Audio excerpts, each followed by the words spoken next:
না ঢাকা, গোলামি না আজাদি। বাংলাদেশ রেলওয়ের জন্য ভারত থেকে 200টি ব্রডগেজ যাত্রীবাহী কোচ আনা হচ্ছে। আগামী আগস্টের শুরু থেকে 2027 সালের ডিসেম্বর পর্যন্ত ধাপে ধাপে এসব কোচ সরবরাহ করা হবে।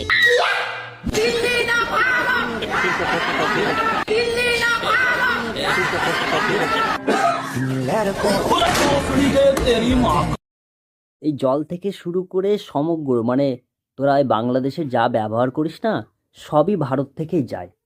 এমন কোনো জিনিস নেই যে ভারত থেকে বাংলাদেশে যায় না। ভারতে ছাড়া তো কোনো জিনিস তোরা মানে নিজেরা পারিস না, সব তো ভারতের থেকে নিয়েই চলতে হয়। তা আবার দিল্লি না ঢাকার বলার কি দরকার?